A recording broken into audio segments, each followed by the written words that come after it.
Cartels are getting sloppy with who they pick for assassinations these days. He managed to kill 5 guards, sneak into one of the most well-defended compounds on this end of the Outer Rim, only to get caught up by my family. Let me guess. He thought I was some warlord who surrounded himself with cravens, thieves, and butchers. How much did they pay you, huh? 10,000? 100,000? They're asking $1 million. I must be catching a mighty fine price these days. Surrounded on all sides by the Empire, getting infiltrated by the Rebellion, competing with the other crime families, and yet none of you can break me. You know what it means to be a Mandalorian? It means you give no quarter. The Raisonnaire dictates that I must kill you for bringing harm to my clan. But these are different times. Your employers will torture you for failing to kill me. The Rebellion would sooner bring you to trial, and the Empire, you won't even make it off the prison transport. So, I offer you a choice. Join my covert, learn what it means to be a warrior, and find your place in this galaxy. Thought you will learn to do the same as I do. Ikimir, Dunir, Mirtal, Ate, Mirtakor, Pratakor. This is the way. This is the way.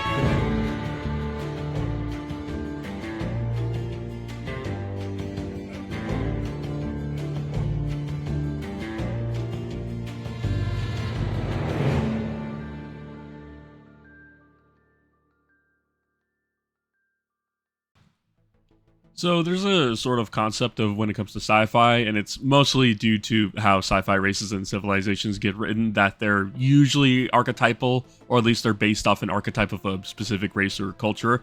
It makes writing easier, but it also makes species familiar and at the least likable or relatable. Star Wars does this a lot, especially if you notice the fact that there's accents for specific species. Twi'leks are French, Nemodians?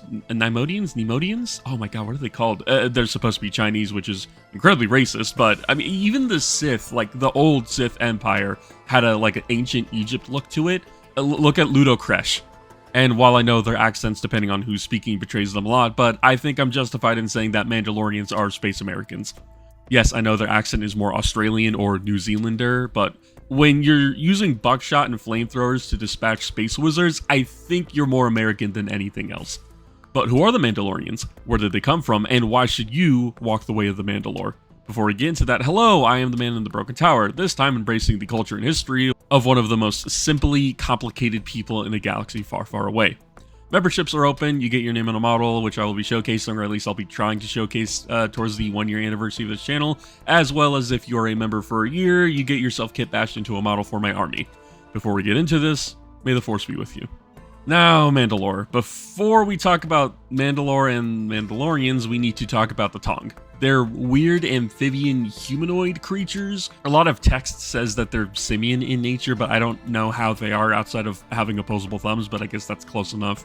They were actually natives to the planet Coruscant, before it ended up getting turned into a city planet with so many levels that I'm pretty sure there's levels of Coruscant that have actually just been completely forgotten about. I could be wrong, but I believe it's been a long time since anybody knew what old Coruscant used to look like. And the only part of Coruscant that exists anymore that's natural is, I believe there might be like one beach, and there's a monument on Coruscant that's like the peak of one of its tallest mountains. Humanity had built on top of the planet so much that Mount Everest's peak is the size of Plymouth Rock. A lot of their lore has been decanonized by Disney, but we're going to talk about it because I think it adds more to the story, and the history is pretty cool because of one specific thing that I never knew about. Also, until Disney comes out and starts doing stuff with the Old Republic and the other past stuff that happened in Star Wars, I'm gonna just go ahead and say that a majority of this stuff is canon. I'm pretty sure Darth Revan has been mentioned in canon as well. So, the Tong were a proud warrior race that believed in honor, glory, and self-betterment. Sangili, Klingons, etc. We've seen this archetype of alien species before. This was so intense for them that there are a few things about the Tong that separate them from other sci-fi races, however. Firstly, conquest and battle was not just a sport to them, it was their literal way of life. The act of battle itself was worship to their main god, Kadharangir. I have no idea if I'm pronouncing any of this right. Kadharangir was a god of destruction and self-improvement. It was to the point that the evil god in their pantheon was Arasum, a god that embodied stagnation and idle corruption. The god of peace was the devil in their pantheon. The Tong ended up earning their nickname the Warriors of Shadow after a battle on Coruscant against the first humans there. The battle saw a volcano erupt and wipe out a majority of humans, the ash itself blotting out the sun as the Tong descended down upon those who remained. The only reason why humanity ended up winning the war is due to the fact that humans breed like rabbits, so eventually they just outnumber the Tong and forced them to leave Coruscant. The Tong wound up finding shelter on a moon, which ended their little squabbling and tribal wars until they were unified by one leader, Mandalore the First, or Mandalore the Great as he is now called in the new canon. Mandalore translating, by the way, to Soul Ruler. Eventually, they ended up colonizing a planet and naming it in his honor. Mandalore the First would unify his people under a new name, Mando'a, or the Mandalorians. Mando'a translating to the sons and daughters of Mandalore. Conquering the planet, battling against the Mythosaur, which is a creature of immense size, Mandalore the First would drive these things to extinction, and from the bones of a Mythosaur whose heart he tore out, would craft a mask that would become the symbol of the Mandalore. The one who wore it would be able to rule all Mandalorians. Eventually, Mandalore the Conqueror, many years later, would establish the Mandalorian Crusaders, which are exactly what they sound like. Mandalorians who gathered in great armies to go out and conquer the galaxy, namely taking over the entire Mandalorian system that we know today. Fast forwarding a bit, the Sith Empire, yes, the Sith were an empire at some point in the past, caught wind of the Mandalorians beating ass and decided to earn, or more accurately beat the loyalty of a future Mandalore the Indomitable, into their grip. And thus begins a long tradition of the Sith and Mandalorians working together. I bet you didn't see that coming. Eventually, after a failed attack on Coruscant as the Old Republic pursued him, Mandalore the Indomitable would find himself left derelict on a jungle moon, Daxon, where his last moments would be him fighting for his life against the planet's megafauna that ripped him apart limb from limb. And then we get this motherfucker, Mandalore the Ultimate. After finding the remains of Mandalore the Indomitable on Daxon, a Tong would claim the mask as was tradition, and he proclaimed himself Mandalore the Ultimate. This guy is pretty much responsible for Mandalorian culture more or less as we know it today, and I would say more so than Mandalore the First, and what's the reason for that? Mandalore the Ultimate knew that the Tong would one day go extinct. They were dwindling in numbers, and sooner or later, the wars would eventually wipe them out. So, he formed the Neo-Crusaders and allowed any and all races to walk the way of the Mandalore, those who would uphold the Raison d'Être, also known as the Six Actions. The Six Actions are as follows: to wear armor, to speak Mando'a, to defend one's clan and family, to raise your young as Mandalorians, to contribute to the welfare of one's clan, and most importantly, when the Mandalore calls, you answer. Regardless of where you are in the galaxy, where you are in life, either the highest of society in Coruscant or rummaging through the trash bins in Mos Eisley, when the Mandalore calls you to war, you join them. Mandalore the Ultimate would go on to terrorize the Old Republic by decimating their navies, nuclear bombing planets, and then the only thing that stopped him was this guy. Does he look familiar? Ladies and gentlemen, possibly the greatest Force user of all time, master of the dark and the light, supreme commander of the Galactic Republic, Darth fucking Revan. Someone might be saying, and correctly, that Revan wasn't a Sith yet. Well, about that. Due to the wars against the Mandalorians, who at this point were becoming expert Jedi killers for a multitude of reasons that will be elaborated on later, Revan at the end of the war against the Mandalorians became bitter, disillusioned, and very, very vengeful. So much so that after the war, after defeating Mandalore the Ultimate, Revan claimed the mask of the Mandalore and refused to give it back to the Mandalorians so that they could never be united. In his own words, when Malak asked him if the Mandalorians were going to be a problem, he simply said, without the mask, they are nothing. I want to make something very clear, however. Mandalore the Ultimate was so strong, so charismatic, so much of a threat to the Sith, the Republic, and the galaxy as a whole that it took Darth fucking Revan to kill him. I think it speaks more on Mandalore the Ultimate as a fighter and a ruler than it does at Revan's own skill. Revan goes on to have his entire journey of becoming master of both the light and the dark, and eventually after his amnesiac fit, the mask of the Mandalore was returned to the Mandalorians. We run through a lot more Mandalores who all go through their respective times as rulers: Mandalore the Preserver, Mandalore the Lesser, Mandalore the Vindicated, Mandalore the Avenger, Mandalore the Binder, Mandalore the Uniter, Mandalore the Destroyer, and Mandalore the Hammerborn. Going back to canon, which there are a few more Mandalores that I'm missing out on, but they just have names and not actual titles. Now that we're out of the Old Republic, throughout history, Mandalore has had had a massive shift towards peace, as one of the Mandalores was most likely put in as a puppet by the Republic at the time. The goal of this was to obviously make Mandalorians much less of a problem, as whenever they were united, they became one of the most dangerous armies in the galaxy, and when scattered, they mostly kept to themselves and worked as mercenaries, which is a lot more manageable. The more warlike Mandalorians were shipped off to the Moon of Concordia, while peaceful Mandalorians stayed on Mandalore itself. The planet having been ravaged after thousands of years of war, now a desert where domed cities dot the landscape as the only signs of life, even the great mythosaurs, the apex predators of the planet, could not possibly survive on the surface. After the Mandalorian Civil War, known as the Great Clan Wars, the old Mandalorians who still believed in discipline, combat, and a more military outlook on life, which, by the way, was also the little stretch of time where this handsome devil met up with the only woman who could ever make him fall in love. The new Mandalorians, under the rule of Satine of House Kryze, won the war, and Mandalore not only pushed for an ideology of peace and pacifism, but did so aggressively. During the Cold Wars, Mandalore took zero stakes, and I mean absolutely none. When confronted about Jango Fett, the base template of the clone army, they call him a common bounty hunter, and there was even suspicions that he had stolen his armor. Which, if you know anything about Jango, he fucking earned that armor. Fuck you, Almec. I don't remember where I was. Oh right, Death Watch got formed. An extremist, let's be real, terrorist group that formed of the old Mandalorians, looking to create a plot to reclaim control over Mandalore and its people. A lot of specifics I'm going to save for characters towards the end of this run because people like Pre Vizsla and hell, honestly all of Clan Vizsla is more important to them as a character than just Death Watch as a whole. All you need to know is that Death Watch is space ISIS. Eventually, this psychopath comes back because getting bisected doesn't mean shit when you're voiced by Sam Witwer. And after organizing the Shadow Collective, the union of the most powerful crime families and cartels, to stage an attack on Mandalore, only for the Death Watch to step in and save Mandalore, would Pre Vizsla become Mandalore for about 5 minutes until Maul claimed to be ruler of Mandalore in the only way anybody would accept. Well, anybody but Bo-Katan. A fight to the death, and I'm gonna save my Pre Vizsla rant for when we get to him as a character. A lot happens between Maul becoming Mandalore, which sort of gets expanded on in Maul Shadow Lord, but don't quote me on that since I haven't watched it yet, and if you spoil it, I will ban you from this channel. But after Bo-Katan requested a Republic intervention to capture Maul and put House Kryze back in power, Order 66 ends up happening, and with the Jedi Order gone, who had appointed House Kryze to become Regent of Mandalore, the Galactic Empire came in and tore all of that to pieces, and continued the tradition of every big galactic government ensuring that Mandalore would no longer be a problem by putting their own puppet in place. After some tumultuous back and forth of trying to make Bo-Katan work as ruler, I'll get to that, don't worry, the Great Purge happens and Mandalore is destroyed. The people are scattered and once again left in the predicament of there being no Mandalore, no sole ruler.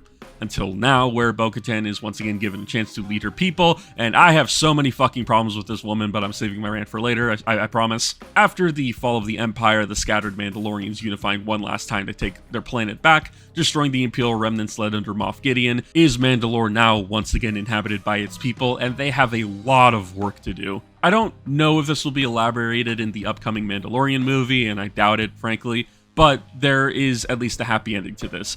10,000 years of war and suffering, and Mandalore is basically back to where it started. A group of people, practically nomads, banding together on one world against a galaxy that would see them dead. So, what makes Mandalorians so unique in a universe of space wizards, robot companions, fish people, and whatever the hell Chewbacca is? Easy. They're American. If you look at Boba Fett here, for instance, let's just count all of his gear.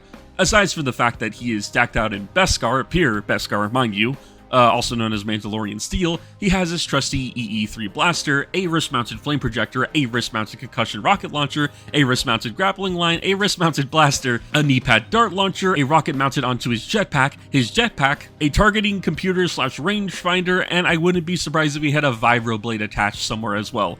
Also, I'm pretty sure his helmet has like a supercomputer jammed into it or something. The point is that Mandalorians are walking arsenals with a bad attitude. It isn't enough just to try and kill one, especially when they have options upon options. In the deleted scene of how Mace Windu defeats Jango Fett, you can see that he literally aims for every single one of his options before cutting his head off. Remember that these are people whose entire culture and religion revolves around combat as worship. Their first core tenet is wearing armor. The thing about Mandalorians is that there's no set loadout for them, which is why we run into characters like Boba Fett who are all decked out. Meanwhile, Din Djarin is, while well armed, a lot less of a walking armory compared to Fett. But I talked about how Mandalorians were professional Jedi hunters, and what is my evidence for that? So you've seen Star Wars, you know what a blaster is. To the ignorant, it is a laser gun. There's more nuance to it, but we don't really care about that right now. A lightsaber is also a laser sword that is able to deflect blaster bolts, right? Jedi training, some of the most basic of it, revolves around you being able to deflect a blaster bolt. You can even catch younglings doing some of this training. So, how do you beat a laser sword wielded by somebody who is quite literally a wizard?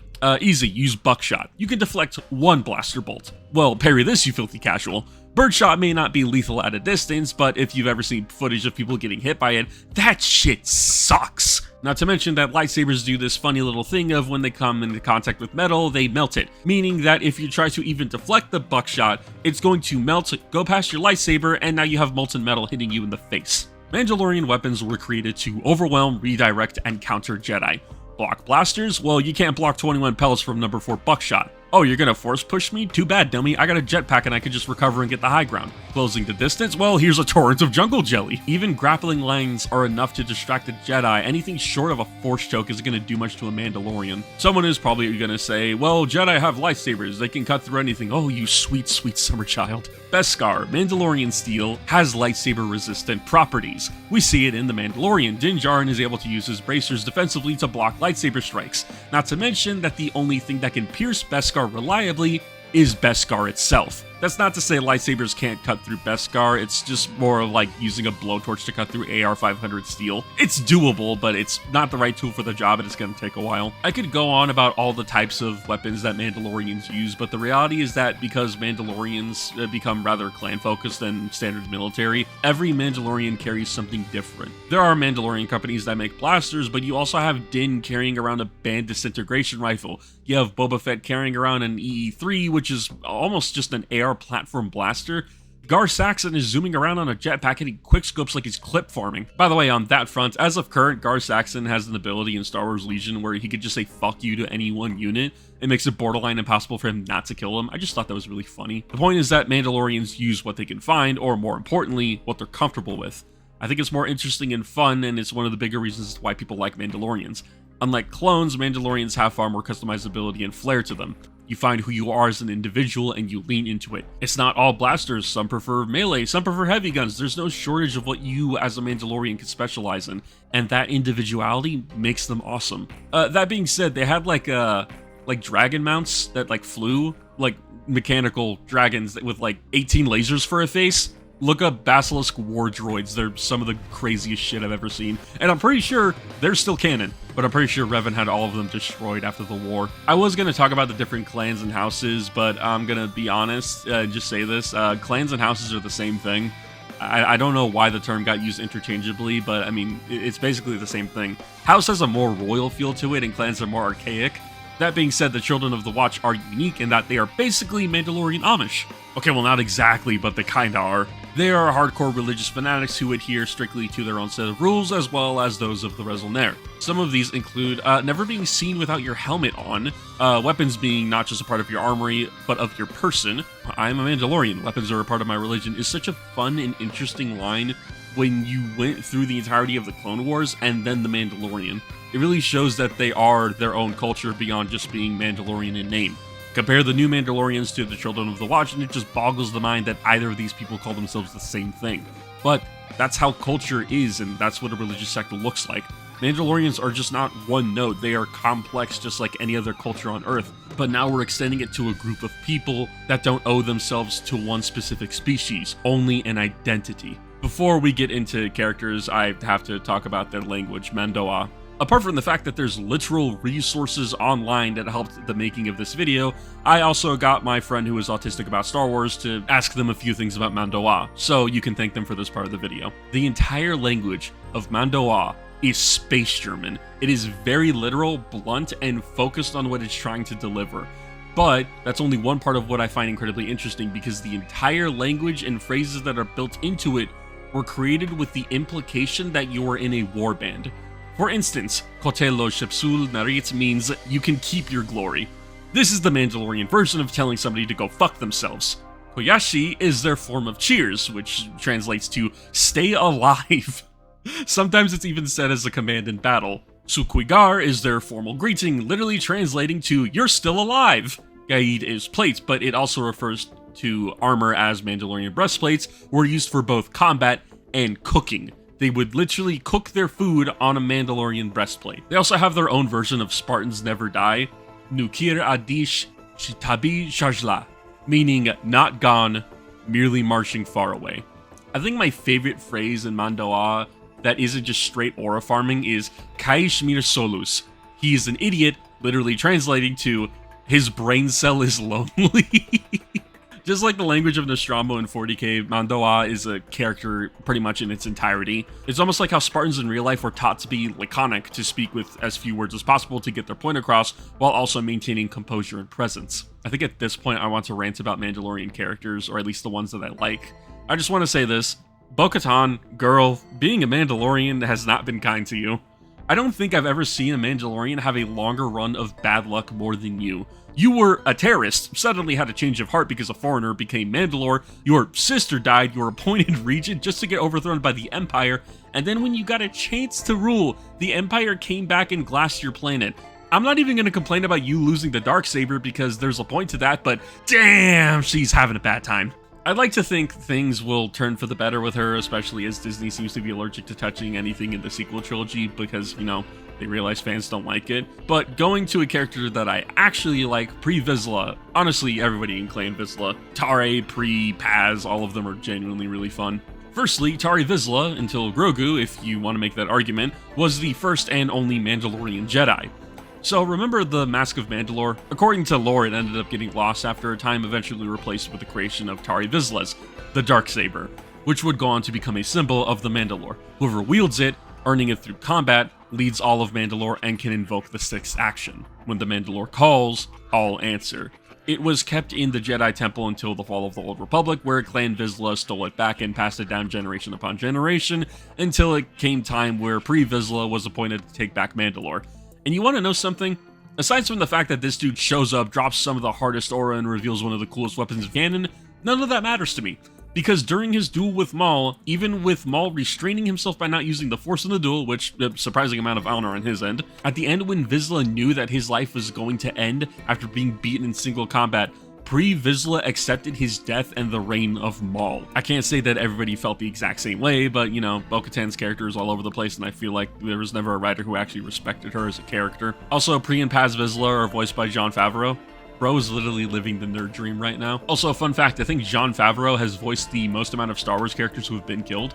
I could be wrong about that. The Fetts, some of my favorite characters in Star Wars, both Jango and Boba. Jango Fett's lore swings wildly between legends and canon, but the long and the short of it is that Jango is the most dangerous bounty hunter to probably have ever graced the galaxy, and a lot of people owe Mace Windu thanks for putting him down. Jango Fett became a prolific Jedi killer to the point where I don't recall if killing Jedi with his bare hands is canon or not, but it absolutely sounds like something he did regardless. Another point of Legends is that Jango was captured and eventually sold into slavery, as you do in a galaxy far, far away, hence why his ship is called the Slave One, and why Disney hates calling this thing by its name. Because apparently slavery isn't politically correct or something, I don't know, ask the British. I don't know, man, maybe it's cool that he named it that because he had the guts and skill to kill his captors, whatever, fuck you, Disney. Also, this was brought to my attention towards the end of me writing the script. The name of Slave One might be the greatest dad joke of all time. Jango Fett was a slave and killed his captors. His ship is the Slave One. Slave One. I don't claim that Jango Fett was the best father, but that is a genuine mark of fatherhood. Speaking of being a father, in accordance with becoming the genetic template for the clone army, Jango Fett demanded, one, to be paid handsomely, but also for something more precious to him. One clone, unmodified, without the accelerating aging, to raise as his own son. Technically speaking, Omega in Bad Batch is also Fett's child, as she's a perfect clone of him, just made female. And fun fact, Boba, before he was ever given a name, was referred to as Alpha. So they're Alpha and Omega. Fucking Kaminoans, man. We all know what happens to Jango Fett. He ends up getting absolutely diced up by Mace Windu when Boba goes on to swear vengeance and follows in his father's footsteps. Boba, by the way, wasn't like some kid who decided to be like dad. He was a trained killer at the point of him going after Mace. Jango had trained many other bounty hunters and had run-ins with some big names like Cad Bane, but most importantly, he was the mentor of Hondo fucking Ohnaka. Also, Jango trained the first ARC troopers, and you know, the clones that are just straight up aura farming generations worth during the Clone Wars. Not only were they taught by him, but he made them remember a Mandalorian war chant called Vote On, Brothers All, which is a song by the Tong, and there is a specific line referring to them as the Wrath of Coruscant. It gives a really cool double meaning since the Tong were from Coruscant and now ARC troopers defend the same planet for the Republic. I just really like that. One song over the course of thousands of years just came full circle, and it's just fucking awesome. Getting over to Boba Fett, since at this point Jango is dead, we all know him, we love him, the absolute trendsetter who originally was just supposed to be a souped up stormtrooper, is now the foundation for this entire video in the history of one of the coolest sci-fi cultures of all time. The go-to bounty hunter if you wanted something done right during the Galactic Civil War, almost single-handedly getting disintegration weapons banned by Darth Vader, commanded the fucking respect of Vader himself, only to get got by a blinded drunk Harrison Ford. Also, he was on cocaine at the time too, I think. But now he's back, and honestly, I like the Book of Boba Fett. It was a fun show that explored Boba as a character for once, especially when you consider that Boba is, well, he's getting old. Going out and almost getting killed for other people, like what happened to his father, isn't really on his top priority list. He even says it himself, he's done working for others. He hit the peak of what it's meant to be a bounty hunter, and now he wants to be the one in charge. Now daimyo of basically all of Tatooine, I think after the events of the show, he rules not with fear, but with respect, willing to lay down his life to protect the people under his charge so long as they pay him tribute. He's done it all. He's fought Jedi, he's outgunned every situation regardless of whatever disadvantage he's at, and he's enjoying retirement as a ruler. Honestly, Boba fucking won. Even in his appearances in media like Jedi Survivor, and genuinely it's one of the best depictions of him as a bounty hunter, caught in a standoff with a live thermal detonator in play with a Jedi in the mix, Boba knows how Jedi act. They only defend themselves, usually. He takes the blaster from the other bounty hunter out of play because he knows that Cal is going to deal with the detonator because he has the Force. And then Boba only gets into a defensive stance in case Cal feels like trying his luck because, once again, Jedi only defend themselves, usually. The line that he hits at the end is the coldest shit ever. See you around, Jedi. I fucking love this man. The last Mandalorian I want to talk about is the reason why this entire video ended up getting made, and dare I say, the reason Mandalorians got a resurgence in popularity as it did today. Din Djarin, the Mandalorian. What can I say about him that hasn't been said already? Nothing. He's cool. That's it. Walking around in armor that's worth more than the ship he pilots, adopted father to a young Jedi, fought against the Empire, survived conflict after conflict. He is genuine, he is grounded, and the part I like about him the most is that he's still trying. Much like Boba, he's just a man making his way through the galaxy. He doesn't have a higher purpose. He doesn't go on to be Mandalore. He is who he is. He is a man who lost his family and was given the chance to repay the same kindness that was given to him on Concordia. Din has problems, riding and just him as a person, but he follows the way, an extreme version of the raison d'etre, give or take, but it still encompasses the virtues of defending your clan and being a good person. Yeah, he's a bounty hunter. Yes, he's willing to sell off an alien child for research. He's done a lot of bad, but he's done far more good than I think anybody in his position would have ever done. A legend in his own right, borderline invincible wearing pure Beskar armor, and playable in a certain mod if you want to hang out on May the 4th. The first season of The Mandalorian and many other shows displays perfectly that Star Wars isn't just media for space opera. You can have westerns, you can have dramas, you can have intense action anthologies, adventure movies. There's just so many different ways to tell a story in Star Wars. Clone Wars was made as a kid's show, and then it ends with one of the most raw pieces, one of the greatest episodes of television ever created. And that's why I like Mandalorians. Why I'm slaving away to get this video out on time, because this is a franchise that I was introduced to as a child. And at first I saw, cool space wizards, laser swords, and robots, and it evolved into showing a culture that cannot be broken. Even with Mandalore gone, with the Darksaber destroyed, it shows that Mandalore was never just an object. It was the people, their code, and their care for one another that binds them together. I talk about it before, and I'll say it again because filtering out people is fun, but when a young man gets raised, especially my generation, it's not hard to get bogged down by a mentality of being a toxic, abusive, crass piece of shit. I wasn't raised that way, I'm just an asshole, but it's also nice to see a warrior culture that puts a deep emphasis on ensuring and safeguarding the future of one's family. As simple as Mandalorians seem, the depth in them makes them feel much more real than just a bunch of guys with blasters on a screen. Their way of life feels like something you can actually strive for. To quote, "We all fight our own battles, both internal and external. In that regard, we are all warriors, regardless of creed. This is the way."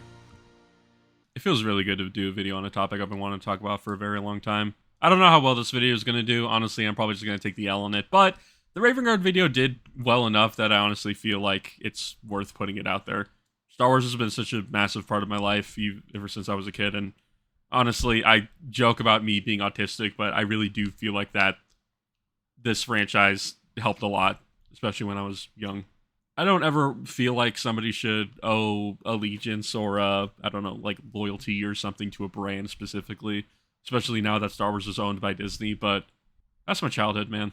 Regardless of what happens to it, I'm glad I got to experience it, and I'm glad I still get to experience it. As always, thank you to these fine folks for supporting this channel, that being CB Drawer95, The Hog, Toaster, M. Felicia, still never told me how you're supposed to pronounce that, Mount Papa 11, Josh from Allstate, Balding Dragon 62, Regular Alley, Suspender, Javier Soto, Matt the Jam Man, Overdraft Perfection, and the Coffee Addict, Zachary Y, the God Emperor of R, Alexander McCabe, Ritz, Arctic Berserker, Omidium, Captain Bubbles, and Corspore. Also, despite the fact that he may not be a member on this list, everybody go ahead and congratulate Adam for having a kid. He just had his first son. That being said, a extra big thank you to these fine psychopaths, that being Jokimitsu45, Celtic, Human Spirit Indomitus, John Papa John, Ixigo 11, Crazy Axeman, Commander Apo CC1119. Hey, this is actually kind of fitting for once. Solace in the Void, Fat Nuts Man, Nameless Ghoul Ease, Never Lost Man, Gap G, Dism, Felix, Up Up Down Down Left Right, Istra, Robbie Nito, and Ape Brain Esquire. We'll get back to 40k after this. I really wanted to do something on Star Wars Day. Also, it's my birth month. I'm not going to say when my birthday is, but this is for me, honestly. This is for me. I could probably have gone a lot longer talking about Mandalorians, but I got about 40 minutes of footage to have to splice up, so we'll see how that goes. That being said, next up is Chaos, or it should be. Yeah, next up is Chaos. I think I'm going to do the video finally. I want an easy day. See y'all later.